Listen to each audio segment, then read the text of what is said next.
Hello my dear friends, आपके अपने YouTube channel global science IQ में आप सभी लोगों का मैं हार्दिक स्वागत करती हूँ। आशा करती हूँ आप सभी लोग बहुत ही अच्छे होंगे और आपकी स्टडी भी बहुत ही अच्छी चल रही होगी। तो मैं दीक्षा यादव आज आपके लिए केमिस्ट्री का मॉक टेस्ट नंबर 1 लेकर के आई हैं, जिसमें आज हम आपको टॉप 20 MCQ लगवाने वाले हैं, जो कि एटॉमिक स्ट्रक्चर मीन्स परमाणु संरचना टॉपिक से संबंधित हैं। आज आपको वही क्वेश्चंस देखने को मिलेंगे जो आप टॉपिक के माध्यम से पढ़ चुके हैं। तो आप सभी लोग जब वीडियो को कंप्लीट देख लो तो उसके बाद अपना कमेंट बॉक्स में इसको जरूर बताना, जिससे कि मुझे भी पता लगे कि आपकी स्टडी कैसी चल रही है। तो आप सभी लोग वीडियो को बिल्कुल भी स्किप मत करना, अंत तक देखना। यदि आपको मेरी वीडियो पसंद आए तो प्लीज़ इसे लाइक एंड दोस्तों के साथ शेयर जरूर करें। और साथ ही साथ यदि आपको इन सभी वीडियो की PDF भी चाहिए तो आप टेलीग्राम चैनल को ज्वाइन कर सकते हैं, जिसका नाम है ग्लोबल साइंस IQ, जिसकी लिंक आपको नीचे डिस्क्रिप्शन में मिल जाएगी। तो फिर टाइम ना वेस्ट करते हुए चलते हैं क्वेश्चंस की तरफ। आज का क्वेश्चन नंबर फर्स्ट है कि वह आयन जो CO का सम इलेक्ट्रॉनिक है। देखो, हम क्वेश्चन को ज़्यादा एक्सप्लेन नहीं करेंगे क्योंकि आपको क्वेश्चंस वही देखने को मिलेंगे जो आप टॉपिक के माध्यम से पढ़ चुके हैं। ठीक है, तो आपको कार्बन मोनोऑक्साइड का सम इलेक्ट्रॉनिक ढूंढना है कि इन 4 विकल्प में से कौन सा CO का सम इलेक्ट्रॉनिक है। तो सबसे पहले आप CO का इलेक्ट्रॉनिक संख्या निकाल लो कि कार्बन मोनोऑक्साइड की इलेक्ट्रॉनों की संख्या कितनी निकल के आएगी, और आप इन चारों की इलेक्ट्रॉनों की संख्या निकालो। जिसकी समान आ जाए उसी जो सा ऑप्शन आपका निकल के आ जाए इसके बराबर वही ऑप्शन आपका राइट होगा। ठीक है, तो हम आपको बता देते हैं CO के जो इलेक्ट्रॉनों की संख्या निकल के आएगी वो 14 निकल के आएगी, जबकि CN- की बात की जाए तो इसके भी इलेक्ट्रॉनों की संख्या 14 ही निकल के आएगी। तो आपका जो ऑप्शन नंबर ए जो होगा वो राइट होगा। ठीक है, बात करते हैं सेकंड क्वेश्चन पर। सेकेंड क्वेश्चन लिखा हुआ है कि हाइड्रोजन के रेडियो एक्टिव समस्थानिक में न्यूट्रॉनों की संख्या है। हाइड्रोजन के रेडियो एक्टिव समस्थानिक में न्यूट्रॉनों की संख्या है। ये क्वेश्चन आप तभी सॉल्व कर पाएंगे जब आपको हाइड्रोजन के समस्थानिक पता होने चाहिए और उसमें भी आपको उसके रेडियो एक्टिव समस्थानिक के बारे में पता होना चाहिए। ठीक है, तो आप सभी लोगों को पता है हाइड्रोजन के 3 समस्थानिक होते हैं, 1H1, 1H2 और 1H3। ये हाइड्रोजन के 3 समस्थानिक होते हैं, जबकि 1H3 की बात की जाए तो ये हाइड्रोजन का रेडियो एक्टिव समस्थानिक होता है। ठीक है, इसी में आपको न्यूट्रॉनों की संख्या निकालनी है जो कि आपका ट्राइटियम होता है। जब आप इसमें न्यूट्रॉनों की संख्या निकालोगे तो आपको करना पड़ेगा द्रव्यमान संख्या माइनस की परमाणु क्रमांक। ठीक है, मास नंबर माइनस की एटॉमिक नंबर। जब आप मास इसका जो है वो 3 है, जबकि एटॉमिक नंबर इसका 1 है। जब आप इसमें से इसको माइनस करोगे तो आपके 2 निकल के आएंगे। तो इसका जो ऑप्शन नंबर ए होगा वो राइट होगा। हाइड्रोजन के रेडियो एक्टिव समस्थानिक में जो न्यूट्रॉनों की संख्या होती है वो 2 होती है। ठीक है, बात करते हैं नेक्स्ट क्वेश्चन पर। क्वेश्चन नंबर 3 है कि किसी प्रोटॉन तथा अल्फा कण के विशिष्ट आवेश का अनुपात है। किसी प्रोटॉन तथा अल्फा कण के विशिष्ट आवेश का अनुपात है। आप सभी लोगों को पता है कि प्रोटॉन पर जो आवेश होता है वो +1 होता है। ठीक है, जबकि अल्फा कण पर जो आवेश होता है वो +2 होता है। अब आपको क्या करना है, इसका विशिष्ट आवेश का अनुपात निकालना है। जब आप इसका आवेश का अनुपात निकालोगे तो आपका निकल के आएगा 1:2 मीन्स 1:2 जो होगा वो प्रोटॉन तथा अल्फा कण का विशिष्ट आवेश का अनुपात होगा। ठीक है, क्योंकि प्रोटॉन पर +1 होता है जबकि अल्फा कण पर जो आवेश होता है वो +2 होता है। आई होप आपको समझ में आ गया होगा। करते हैं नेक्स्ट पॉइंट पर बात।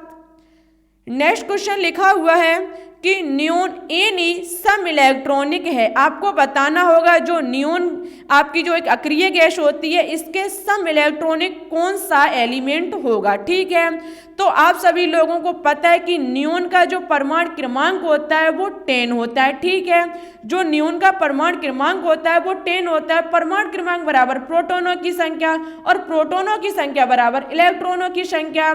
तो आपकी जो नियोन की इलेक्ट्रॉनों की संख्या होगी वो 10 होगी। अब आपको क्या करना पड़ेगा, इन चारों विकल्प जो यहाँ पर दिए गए हैं इनकी इलेक्ट्रॉनों की संख्या निकालनी होगी। जिसकी सेम निकल के आ जाए मीन्स इसके बराबर जिसकी निकल के आ जाए समझ लेना वो नियोन का सम इलेक्ट्रॉनिक है। ठीक है, तो आप चारों की निकाल के देख लेना। हम आपको बता देते हैं डायरेक्ट, जो आपका Na सोडियम होगा Na+, वो आपका नियोन का सम इलेक्ट्रॉनिक होगा, क्योंकि सोडियम का परमाणु क्रमांक 11 होता है और जबकि इस पर +1 चार्ज है और +1 है तो हम उतना ही इसमें माइनस कर देंगे। जब आप माइनस करोगे तो आपका 10 निकल के आएगा और जबकि नियोन का भी इलेक्ट्रॉनों की संख्या 10 होती है और Na+ की भी 10 होती है, तो ये दोनों जो होंगे वो सम इलेक्ट्रॉनिक होंगे। ठीक है, सम इलेक्ट्रॉनिक का मतलब होता है जिसमें इलेक्ट्रॉनों की संख्या समान होती है। आई होप आपको समझ में आ गया होगा। करते हैं 5th क्वेश्चन की बात।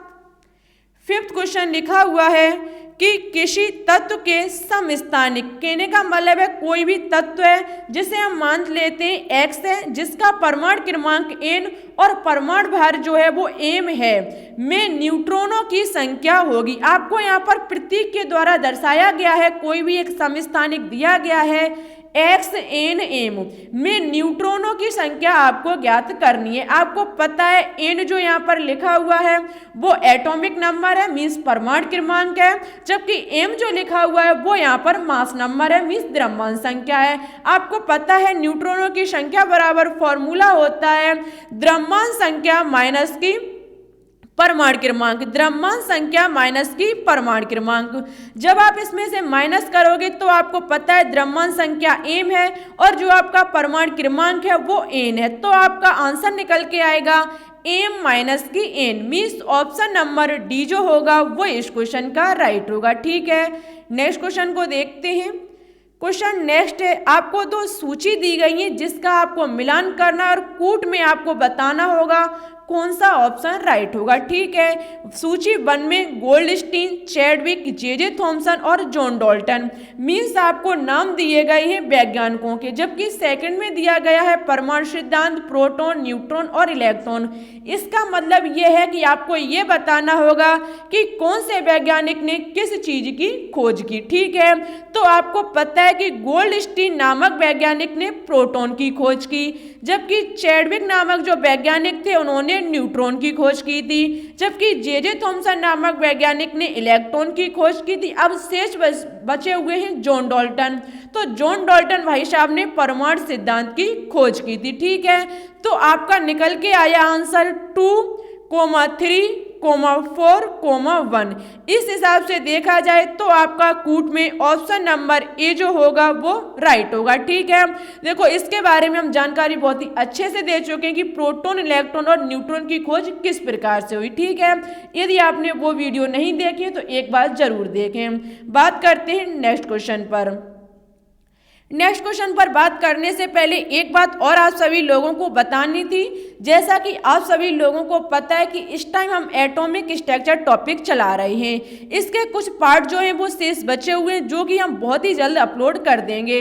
देखो जैसे ही आपका ये एटॉमिक स्ट्रक्चर टॉपिक के जो पार्ट शेष बचे हुए हैं वो हम कंप्लीट करा देंगे, वैसे ही आपके लिए मॉक टेस्ट नंबर 2 लेकर के आएंगे। ठीक है, उसके लिए आपको थोड़ा इंतजार करना पड़ेगा 2-3 दिन का, क्योंकि जब तक हम एटॉमिक स्ट्रक्चर के सभी पार्ट कंप्लीट नहीं करा देंगे तब तक मॉक टेस्ट नंबर 2 लेकर के नहीं आएंगे, क्योंकि टेस्ट हम आपका उसी का लेंगे जो हम आपको टॉपिक के माध्यम से पढ़ा चुके हैं। नेक्स्ट वीडियो जो आपकी टॉपिक की आएगी वो होगी क्वांटम नंबर की, जो कि वेरी इंपॉर्टेंट है। बहुत सारे क्वेश्चंस आपके एग्जाम में उससे पूछे जाते हैं और उम्मीद यही करते हैं कि आज आप सभी लोग इस वीडियो को ज़्यादा से ज़्यादा अपने दोस्तों के साथ शेयर करेंगे, क्योंकि यदि आप शेयर करोगे तो मेरा भी मन लगता रहेगा और हम आपके लिए न्यू से न्यू वीडियो लेकर के आते रहेंगे। ठीक है, क्वेश्चन लिखा हुआ है कि निम्न में से कौन सा एक सही कथन नहीं है। आपको सही कथन नहीं है मीन्स ऑप्शन बताना होगा कि कौन से ऑप्शन में जो कथन लिखा हुआ है वो सत्य नहीं है। तो आप सभी लोग फर्स्ट ऑप्शन को देख सकते हैं, लिखा हुआ है कैथोड किरणें ऋणावेशित होती हैं। ये बात सत्य है कि कैथोड किरणें जो होती हैं वो ऋणावेशित कण से बनी होती हैं। नेक्स्ट ऑप्शन की बात की जाए तो लिखा हुआ है कैथोड किरणें सभी गैसों में उत्पन्न होती हैं। ये भी बात सही है, जबकि नेक्स्ट पॉइंट को देखा जाए तो लिखा हुआ है इलेक्ट्रॉन सभी परमाणु के मूल अवयव हैं। ये भी बात सही है, आपको पता होना चाहिए सभी एटम का जो मूल कण है वो इलेक्ट्रॉन ही है, ठीक है। सबसे मूल अवयव इलेक्ट्रॉन को मान्यता दी जाती है। जबकि नेक्स्ट पॉइंट की बात की जाए तो उसमें लिखा हुआ है कि हाइड्रोजन आयनों में कोई प्रोटॉन नहीं होते, तो ये कथन जो है वो गलत है। लेकिन ऑप्शन की बात की जाए तो ये ऑप्शन जो होगा वो राइट होगा। आपको पता है हाइड्रोजन H11 होता है, ठीक है, जिसमें प्रोटॉनों की संख्या 1 होती है और इलेक्ट्रॉनों की संख्या भी 1 ही होती है। जबकि इसके न्यूट्रॉनों की संख्या की बात की जाए तो वो 0 होती है। तो ये कथन जो है वो गलत है, क्योंकि इसमें प्रोटॉनों की संख्या को 0 बताया जा रहा है, ठीक है। जबकि प्रोटॉनों की संख्या 1 होती है, न्यूट्रॉनों की संख्या जो होती है वो 0 होती है, क्योंकि द्रव्यमान संख्या माइनस की जब आप परमाणु क्रमांक करोगे तो आपका 0 निकल के ही आएगा। बात करते हैं नेक्स्ट क्वेश्चन पर। नेक्स्ट क्वेश्चन लिखा हुआ है कि बोर के परमाणु मॉडल के विषय में निम्न में से कौन सा कथन सत्य नहीं है। बोर के परमाणु मॉडल के विषय में निम्न में से कौन सा कथन सही नहीं है। तो देखो इस क्वेश्चन का जो ऑप्शन नंबर बी होगा वो राइट होगा, लेकिन कथन जो होगा वो गलत होगा, क्योंकि इलेक्ट्रॉन नाभिक में परिक्रमा लगाते, ये बात गलत है, क्योंकि इलेक्ट्रॉन जो होते हैं नाभिक के चारों तरफ परिक्रमा लगाते हैं, न कि नाभिक में लगाते हैं। नाभिक में तो प्रोटॉन और न्यूट्रॉन पाए जाते हैं, जबकि उसके वृत्ताकार मार्ग पर जो आसपास चक्कर लगाते हैं वो हमारे इलेक्ट्रॉन होते हैं, ठीक है। तो इसलिए ये ऑप्शन जो होगा वो राइट होगा, जबकि ये कथन जो होगा वो गलत होगा। बात करते हैं 9 क्वेश्चन पर। क्वेश्चन नंबर 9 लिखा हुआ है कि दो परमाणुओं को समस्थानिक कहा जाता है यदि दो परमाणुओं को समस्थानिक कहा जाता है यदि उनका परमाणु क्रमांक समान परंतु उनकी द्रव्यमान संख्या भिन्न होती है, ठीक है। ऑप्शन नंबर बी जो होगा वो इस क्वेश्चन का राइट होगा।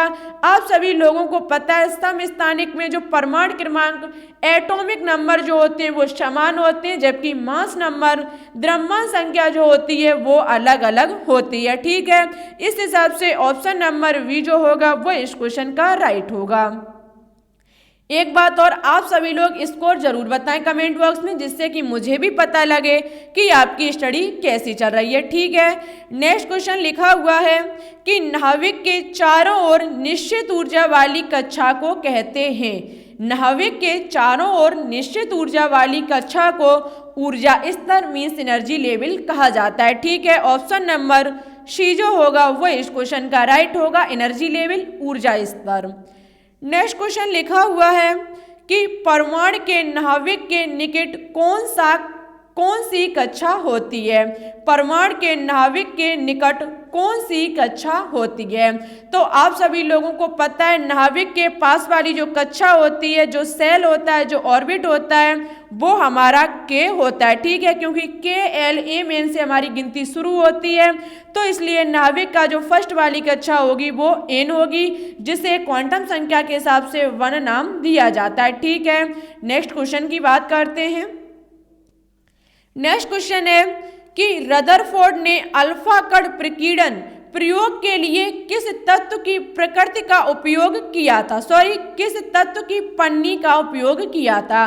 जब रदरफोर्ड ने अल्फा कण प्रकीर्णन प्रयोग किया था उस टाइम उन्होंने किस तत्व की पन्नी का उपयोग किया था। मीन्स जब रदरफोर्ड ने अल्फा कण प्रकीर्णन किया उस टाइम जब उन्होंने अल्फा कणों की बमबारी की तो किस तत्व की पन्नी पर की।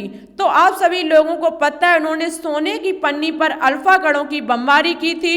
ऑप्शन नंबर ए जो होगा वो इस क्वेश्चन का राइट होगा, बहुत ही इजी क्वेश्चन है। नेक्स्ट क्वेश्चन पर बात करते हैं। नेक्स्ट क्वेश्चन है कि किस कक्षा या सेल में इलेक्ट्रॉन की सबसे कम संख्या होती है। वेरी इंपॉर्टेंट क्वेश्चन है, किस कक्षा या सेल में इलेक्ट्रॉन की सबसे कम संख्या होती है। आपको पता है जो आपका फर्स्ट एनर्जी लेवल होता है, फर्स्ट कक्षा जो होती है, जो हमारी के कही जाती है, उसमें ओनली एस सब सेल ही होता है, ठीक है, और एस पर अधिकतम ओनली 2 इलेक्ट्रॉन ही पाए जाते हैं। तो इस हिसाब से जो हमारी के कक्षा होगी उसमें इलेक्ट्रॉनों की संख्या सबसे कम होगी, केवल 2 इलेक्ट्रॉन ही पाए जाते हैं, ठीक है। नेक्स्ट क्वेश्चन लिखा हुआ है कि विसर्जन नली में कैथोड किरणों को उत्पन्न करने के लिए कौन सा वायु दाब सही है। विसर्जन नली में कैथोड किरणों को उत्पन्न करने के लिए कौन सा वायु दाब सही है? तो आपको पता है 0.001 mmHg जो होगा वो हमारा वायु दाब एटमॉस्फेयर जो होगा वो सही होगा। 0.001 mmHg विसर्जन नली में कैथोड किरणों को उत्पन्न करने के लिए सबसे सही वायु दाब होता है। ठीक है, ऑप्शन नंबर डी जो होगा वो इस क्वेश्चन का राइट होगा। नेक्स्ट क्वेश्चन लिखा हुआ है, वेरी इंपॉर्टेंट क्वेश्चन है कि रेडियोधर्मी वस्तु को किससे बने पात्र में रखना चाहिए? जो रेडियोधर्मी वस्तुएं होती हैं को किसमें बने पात्र में रखना चाहिए? तो देखो इन्हें शीशा मीन्स लेड से बनी वस्तुओं में रखना चाहिए। ऑप्शन नंबर ए जो होगा वो इस क्वेश्चन का राइट होगा, क्योंकि जो हमारे रेडियोधर्मी तत्व होते हैं उनसे निकलने वाली जो किरणें होती हैं वो शीशा जिसे लेड कहा जाता है उसको भेद नहीं पाती हैं। ठीक है, तो ऑप्शन नंबर ए जो होगा वो इस क्वेश्चन का राइट होगा। करते हैं नेक्स्ट क्वेश्चन पर बात। क्वेश्चन नंबर 16 है कि रेडियोधर्मी तत्व किसका उत्सर्जन करते हैं? जो रेडियोधर्मी एलिमेंट होते हैं, तत्व होते हैं, वो कौन सी किरणों का उत्सर्जन करते हैं? तो देखो आपको पता है अल्फा बीटा तथा गामा किरणों का उत्सर्जन करते हैं हमारे रेडियोधर्मी तत्व। मोस्ट इंपॉर्टेंट क्वेश्चन है ये। ऑप्शन नंबर बी जो होगा वो इस क्वेश्चन का राइट होगा, अल्फा बीटा तथा गामा का विकिरण। ठीक है, नेक्स्ट क्वेश्चन को देखते हैं। देखो हम क्वेश्चन को ज़्यादा एक्सप्लेन नहीं कर रहे हैं, क्योंकि ये सभी वही क्वेश्चन है जो हमने आपको टॉपिक के माध्यम से पढ़ाए। मॉक टेस्ट का मतलब होता है कि आपका खुद का टेस्ट है कि आपने जो अभी तक पढ़ा वो आपकी तैयारी कैसी है। ठीक है, तो हम यदि इसमें एक्सप्लेन करते हुए चलेंगे तो आपकी पढ़ाई का मतलब ही क्या है?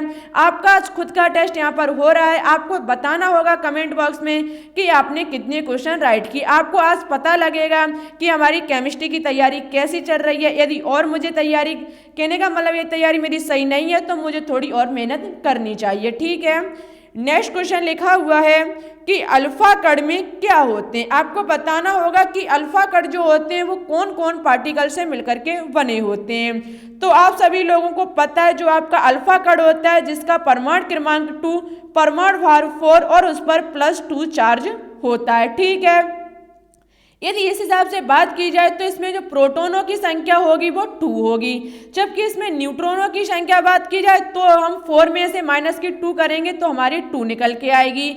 बात की जाए इलेक्ट्रॉन की तो इसमें जो इलेक्ट्रॉनों की संख्या होगी, बात की जाए इलेक्ट्रॉनों की तो 2 और आपका +2 चार्ज है तो हम क्या करेंगे उतना ही माइनस कर देंगे तो होगी 0।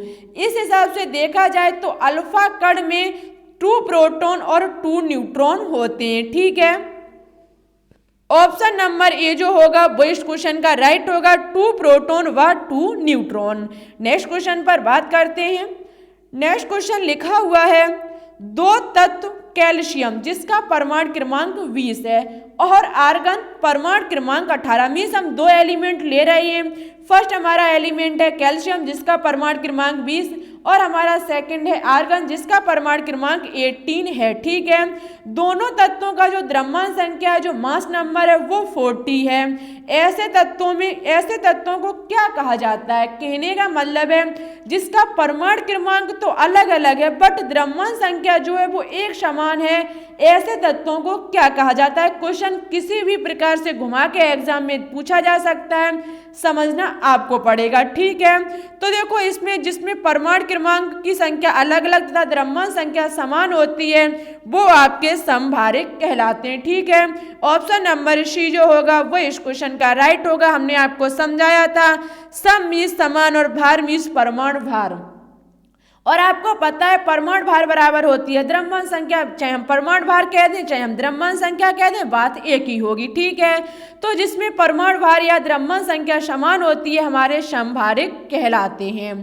नेक्स्ट क्वेश्चन लिखा हुआ है कि किसी तत्व के एक परमाणु की द्रव्यमान संख्या 23 एवं परमाणविक संख्या 11 है तो उसमें होंगे, आपको इसमें प्रोटॉन, न्यूट्रॉन और इलेक्ट्रॉनों की संख्या ज्ञात करनी होगी। जिसमें द्रव्यमान संख्या 23 दी गई है और आपकी जो परमाणु क्रमांक या फिर परमाणविक संख्या है वो 11 दी गई है। ठीक है, देखो बहुत ही अच्छे से आप ज्ञात कर सकते हो परमाणु क्रमांक बराबर प्रोटॉनों की संख्या। तो हमारा परमाणु क्रमांक यहाँ पर 11 है। जितनी कहने का मतलब परमाणु क्रमांक की संख्या होती है वही हमारी प्रोटॉनों की संख्या होती है, तो हमारी 11 निकल के आ जाएगी। बात की जाए इसमें न्यूट्रॉनों की संख्या की, तो न्यूट्रॉनों की संख्या ज्ञात करने के लिए आपको द्रव्यमान संख्या माइनस की परमाणु क्रमांक कर देना, आपकी जो न्यूट्रॉनों की संख्या है वो निकल के आ जाएगी। तो इस हिसाब से न्यूट्रॉनों की संख्या आपकी 12 निकल के आएगी। बात की जाए इलेक्ट्रॉन की संख्या, तो किसी भी उदासीन परमाणु में जितने प्रोटॉनों की संख्या होती है उतने ही इलेक्ट्रॉनों की संख्या होती है। तो ये हमारा उदासीन एलिमेंट है, तो इसमें जो इलेक्ट्रॉनों की संख्या होगी वो 11 होगी, क्योंकि 11 ही हमारी प्रोटॉनों की संख्या निकल के आई। तो इस हिसाब से देखा जाए तो ऑप्शन नंबर बी जो होगा वो इस क्वेश्चन का राइट होगा।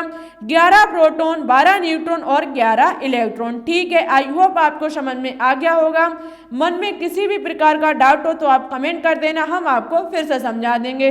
और सही बात तो ये है कि ये क्वेश्चन आपको तभी समझ में आएंगे जब आप जो भी हमने टॉपिक अभी तक अपलोड किए उन सभी टॉपिकों को कंप्लीट देख लोगे। ठीक है, नेक्स्ट क्वेश्चन, लास्ट क्वेश्चन है आज का, क्वेश्चन नंबर 20 है, जिसका आंसर आपको मेरे कमेंट बॉक्स में देना होगा। ये आपके लिए होमवर्क है। ठीक है, सम इलेक्ट्रॉनिक युग्म है, आपको 4 विकल्प में से बताना होगा कि कौन से सम इलेक्ट्रॉनिक युग्म है। ठीक है, और उम्मीद यही करते हैं कि आज आप सभी लोगों का जो मॉक टेस्ट है बहुत ही अच्छा गया होगा। तो आप सभी लोग कमेंट बॉक्स में कमेंट करके इस क्वेश्चन का आंसर प्लस अपना स्कोर जरूर बताएं, जिससे कि मुझे भी पता लगे कि आपकी स्टडी कैसी चल रही है। और साथ ही साथ ये जरूर बताएं कि आप मॉक टेस्ट नंबर 2 के लिए तैयार हो या नहीं हो, और वीडियो अच्छी लगे तो लाइक भी कर देना, दोस्तों के साथ शेयर भी करना। मेरे चैनल को अभी तक आपने सब्सक्राइब ना किया हो तो इसे सब्सक्राइब करके बेल आइकन को प्रेस ऑल पर क्लिक कर लें, जिससे कि हम जो भी वीडियो डालें आपके पास नोटिफिकेशन पहुंच जाए, वो भी सबसे पहले। ठीक है, तो रिक्वेस्ट यही करते हैं आप सभी लोगों से कि ज़्यादा से ज़्यादा इस वीडियो को और इस चैनल को अपने दोस्तों के साथ शेयर करें। तो फिर ठीक है, चलते हैं और टॉपिक में क्वांटम नंबर के लिए रेडी रहना।